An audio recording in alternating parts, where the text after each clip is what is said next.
Hello friends, मैं खुशी देवांगन संविधान के क्विक रीजन में आप सबका स्वागत करती हूँ।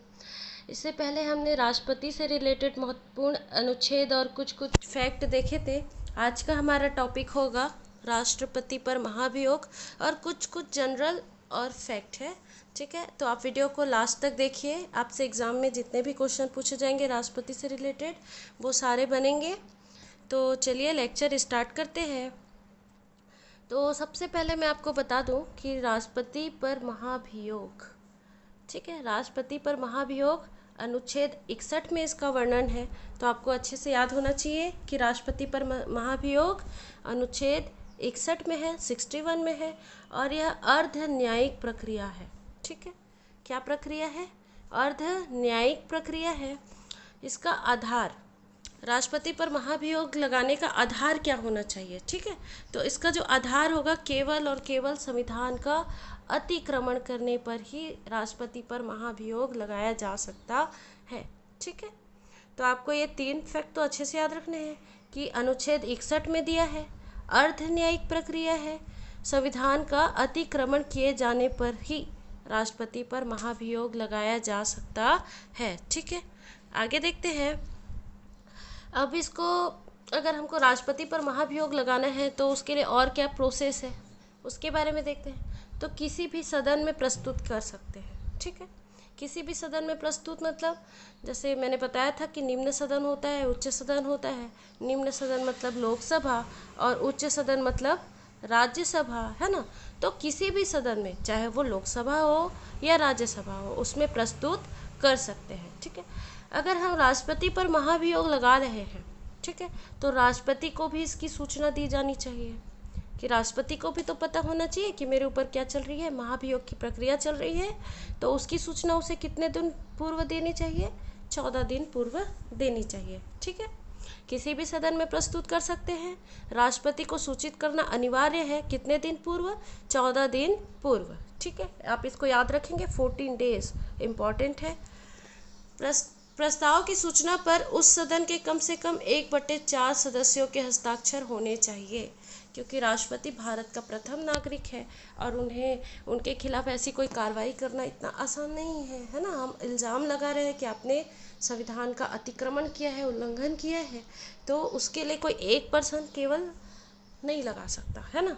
ठीक है, तो कोई भी सदन हो, चाहे लोकसभा हो चाहे राज्यसभा हो, ठीक है, कोई भी सदन हो, लोकसभा हो या राज्यसभा हो, जिस भी सदन में ये प्रस्ताव पेश हो रहा है तो उस सदन में कुल जितनी सदस्य संख्या है उसके 1/4, कम से कम 1/4, अधिक कितने भी हो सकते हैं, कम से कम 1/4 सदस्य के हस्ताक्षर होने चाहिए। ठीक है, कुल सदस्यों के कम से कम 2/3 बहुमत से पारित हो जाता है तो वह आगे की जांच के लिए दूसरे सदन में भेज दिया जाता है। ठीक है, तो मैंने आपको राष्ट्रपति के चुनाव के समय बताया था कि चुनाव में केवल लोकसभा और राज्यसभा और जो विधानसभा है उसके केवल और केवल निर्वाचित सदस्य भाग लेते हैं। मैं आपको यहाँ एक चीज़ क्लियर कर देती हूँ कि चुनाव में केवल निर्वाचित सदस्य भाग लेते हैं, लेकिन जब महाभियोग चलता है तो इसमें निर्वाचित प्लस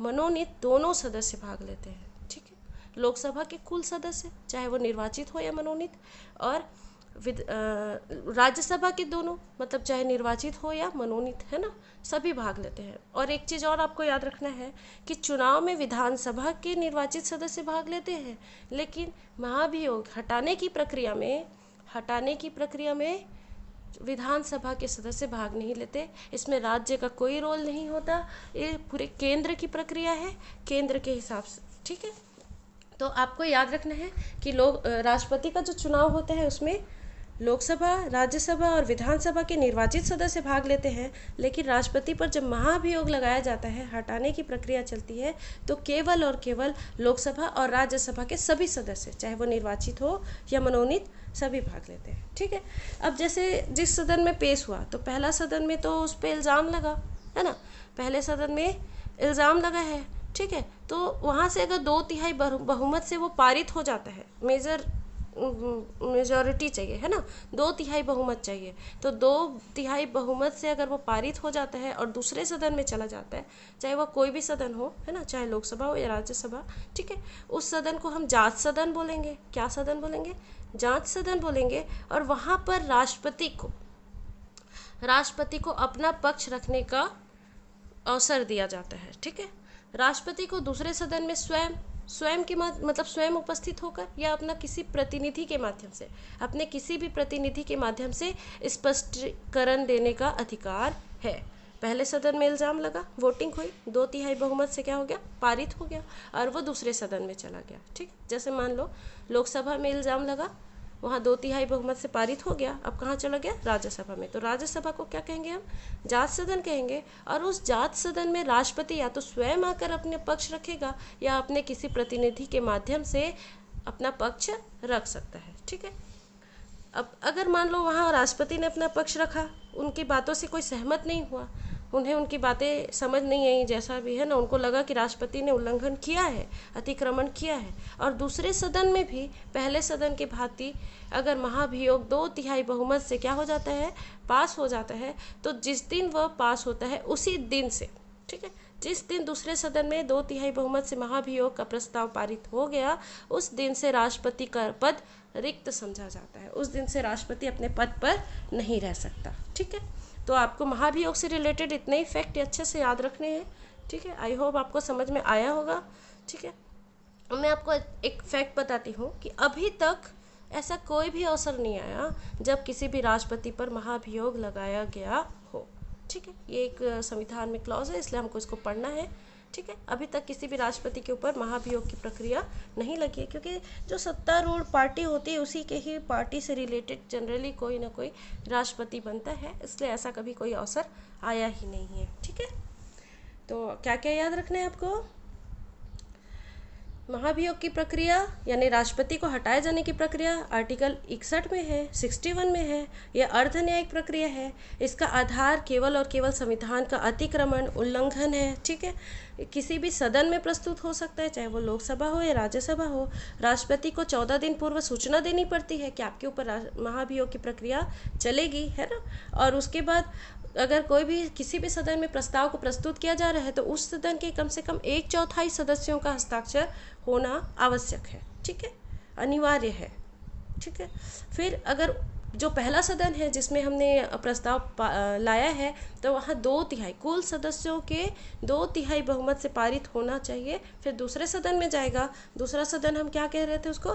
जांच सदन। उस जांच सदन में स्वयं राष्ट्रपति या अपने प्रतिनिधि के माध्यम से क्या करेगा? स्पष्टीकरण देगा, ठीक है। अगर दूसरे सदन को वह स्पष्टीकरण ठीक नहीं लगा है, उनको लगा कि राष्ट्रपति ने उल्लंघन किया है और वहाँ से भी वो 2/3 कुल सदस्यों के 2/3 से पारित हो जाता है, तो उस दिन से राष्ट्रपति अपने पद पर नहीं रहेगा, उस दिन से राष्ट्रपति का पद रिक्त हो जाएगा, ठीक है। ये महाभियोग की प्रक्रिया है, ठीक है। चलिए आगे देखते हैं। कुछ और फैक्ट है, जैसे राष्ट्रपति के चुनाव संबंधी विवाद। तो हमने तो राष्ट्रपति से रिलेटेड लगभग सारे आर्टिकल पहले पार्ट में डील कर लिया है। तो इसमें कुछ और फैक्ट देख लेते हैं कि मान लो राष्ट्रपति के चुनाव के संबंधी कुछ विवाद हो जाता है, तो उस विवाद का जो निपटारा है वो उच्चतम न्यायालय करेगा। कौन करेगा? सुप्रीम कोर्ट करेगा, ठीक है। ये कौन से आर्टिकल में दिया है? तो अनुच्छेद 71 में दिया है, क्योंकि मैंने आपको 52 से 62 तक पढ़ाया है, इसलिए ये आपको मैं नहीं बताई थी, ये अलग से फैक्ट मैं आपको बता रही हूँ। और जब हम संविधान पढ़ेंगे तो संविधान के हर पार्ट में किसी न किसी अनुच्छेद में हमको राष्ट्रपति से रिलेटेड कुछ न कुछ अनुच्छेद देखने को मिलेगा, ठीक है। तो मैं वहाँ आपको डील करते जाऊँगी। यहाँ पर आपको राष्ट्रपति हो या उपराष्ट्रपति हो, अगर उनके चुनाव में चाहे राष्ट्रपति हो या उपराष्ट्रपति हो, उनके चुनाव में कोई भी विवाद होता है तो उसका निपटारा सुप्रीम कोर्ट करेगा। कौन करेगा? सुप्रीम कोर्ट करेगा। और जो भी निर्णय देगा वो अंतिम निर्णय होगा। सुप्रीम कोर्ट जो भी निर्णय देगा वो अंतिम निर्णय होगा, ठीक है। अब आपको मैंने बताया कि चुनाव का निपटारा कौन कर रहा है? सुप्रीम कोर्ट कर रहा है, ठीक है। लेकिन राष्ट्रपति का चुनाव कौन करवाता है? तो निर्वाचन आयोग करवाता है। केंद्र का जो निर्वाचन आयोग है वो करवाता है, ना कि राज्य का निर्वाचन आयोग, ठीक है। तो कौन करवाएगा? निर्वाचन आयोग, ठीक है। अब और कुछ बताती हूँ आपको कि यदि सर्वोच्च न्यायालय राष्ट्रपति या उपराष्ट्रपति के रूप में किसी व्यक्ति के निर्वाचन को शून्य घोषित कर देता है, ठीक है, निर्वाचन हो गया, कोई राष्ट्रपति बन गया, उपराष्ट्रपति बन गया और बाद में वहाँ विवाद हो गया, ठीक है, तो सर्वोच्च न्यायालय में गया और सर्वोच्च न्यायालय ने बोल दिया कि अब ये जो चुनाव हुआ था इसको शून्य घोषित कर देते हैं, ये राष्ट्रपति नहीं है, ठीक है।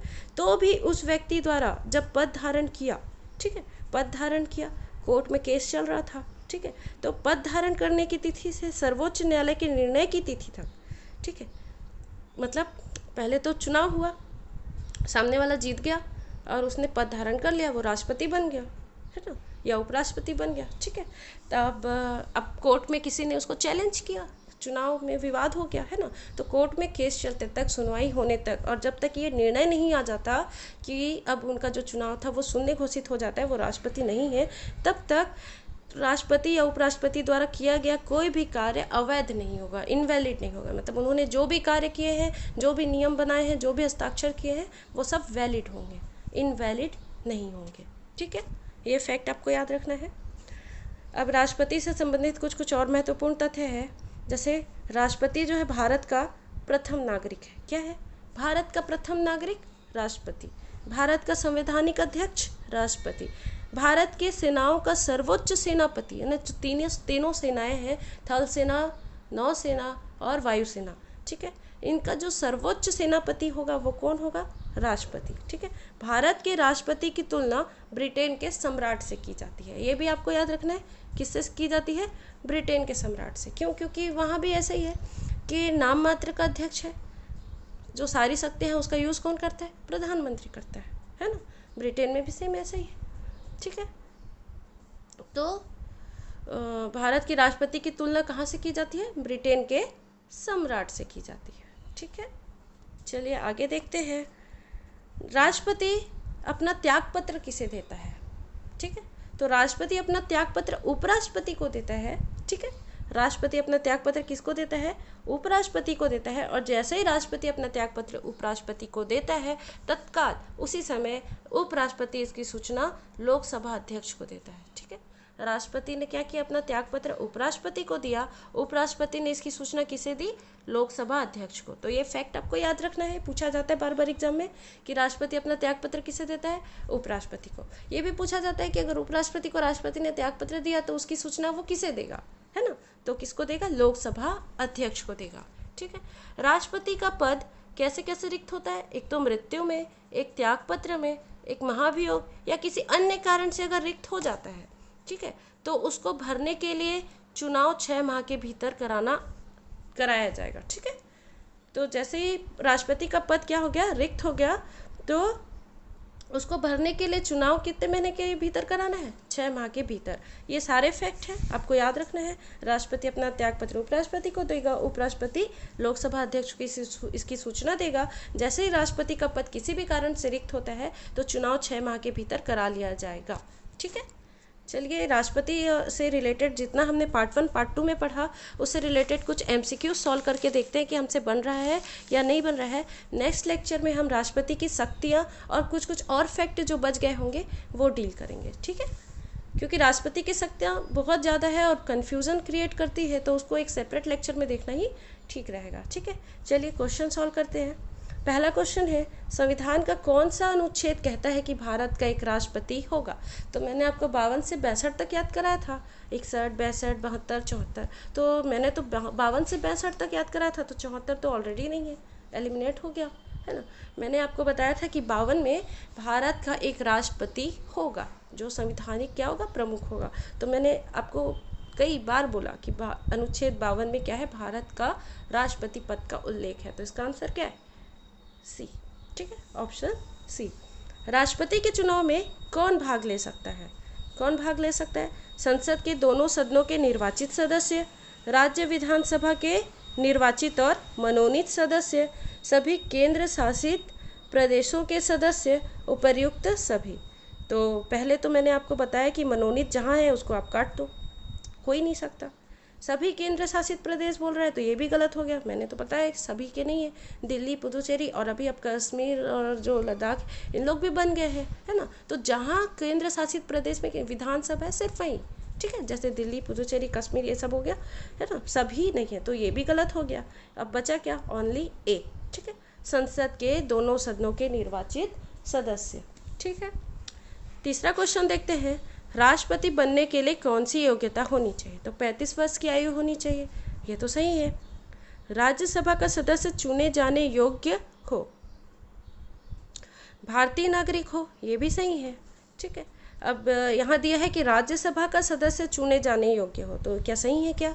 नहीं, मैंने आपको बताया था कि राष्ट्रपति कौन सा सदन का, लोकसभा का सदस्य चुने जाने का योग्यता रखता हो, नॉट राज्यसभा। तो ऐसे छोटे छोटे चीज़ हैं जो एग्ज़ाम में हम ध्यान नहीं देते और हमारा क्वेश्चन क्या हो जाता है, रॉन्ग हो जाता है। इसलिए क्वेश्चन को अच्छे से समझें, टाइम लें और अच्छे से एनालिसिस करने के बाद ही कोई ऑप्शन पर टिक करें। ठीक है, तो हमको दिख रहा है ए सही है, सी सही है, तो इसका ऑप्शन क्या होगा, डी, ए और सी दोनों सही है। ठीक है, चलिए आगे देखते हैं।